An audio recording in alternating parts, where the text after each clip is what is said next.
Hello everybody, welcome back to C&S Corvettes in beautiful sunny Sarasota, Florida. It's your Corvette buddy Lyle here to talk to you about more interesting, exciting, and hopefully helpful Corvette stuff. Today we're going to cover a rodent problem.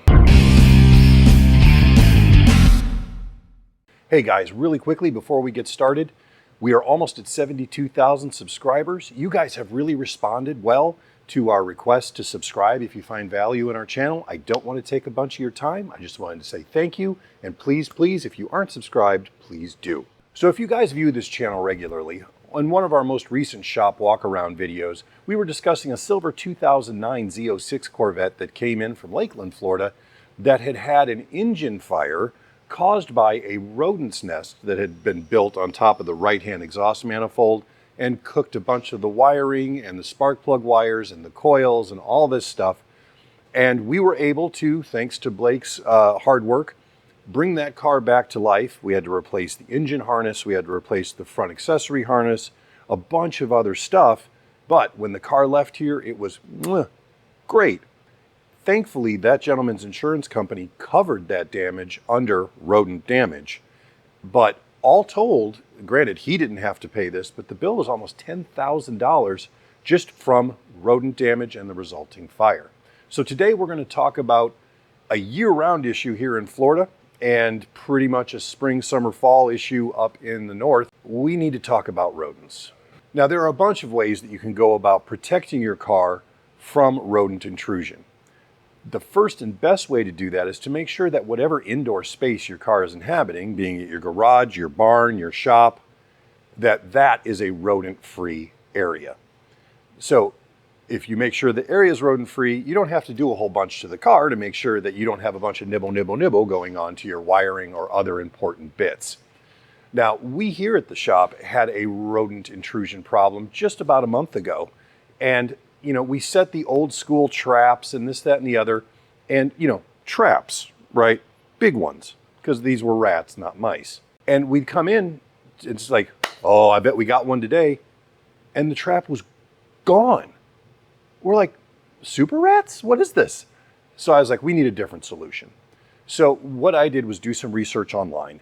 And I found out that there are newer, better mouse traps, imagine that, available that do a great job and are no mess, no problem, super easy to use. So I bought 3 of them, and we have in just 1 week eradicated our problem completely. I've had 3 straight days with nothing in these traps. Let me show you what I'm talking about.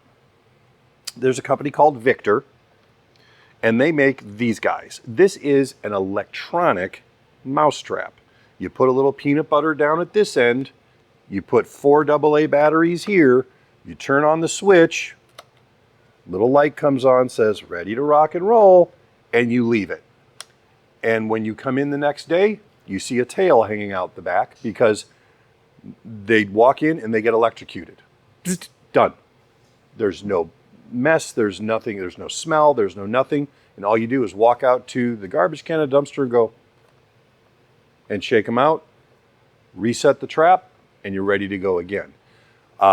I'm going to be taking these home to my garage because I just discovered I now have a rodent problem at home. So I'm going to be putting these out. I don't sell these. We're not in the pest killing business, but I will tell you that these work really, really well. Here's a link on Amazon. If you guys want to pick up, you can buy them 1 at a time, 2 at a time, 3 at a time, whatever. They are not cheap. They're about $35 a piece. But other than peanut butter being stuck at the end of it, there is no mess of any kind to have to clean up. So highly recommend these to place in your area. And if you have a problem near your car, place 1 or 2 like under the front of the car and see if you're getting anything like that. That's number 1. Now, clearly, if you are in an area or the car's outside where you really can't control the rodent population, you can't isolate the car, then you need to take other steps to prevent rodent intrusion under the hood and into your interior. And there's some pretty simple ways that you can do that. There's a litany of things that rodents really don't like. Irish Spring soap, they don't like the smell of. They don't like the smell of lavender. They don't like cayenne pepper. They don't like dryer sheets. under the hood only, mothballs tend to work really well. You do not want to put mothballs in your interior. I repeat, do not put mothballs in your interior, because now your wonderful, sexy sports car is going to smell like grandma's closet for the next year.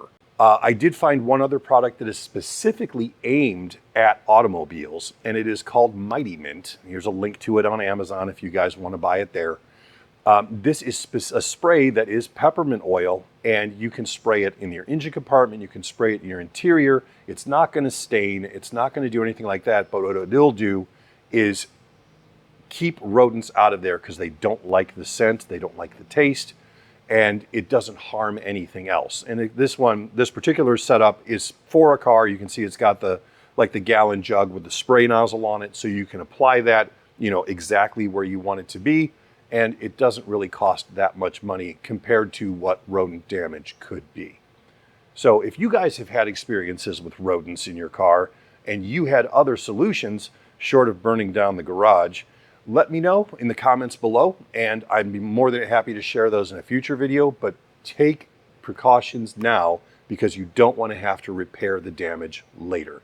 You might not be as lucky as the guy with the silver Z06 whose insurance company covered it, and it was a huge job. The car was here for almost 3.5 weeks, just being completely disassembled and rewired. So, word to the wise, get those rodents before they get you. That's it for today. As always, thank you for joining us.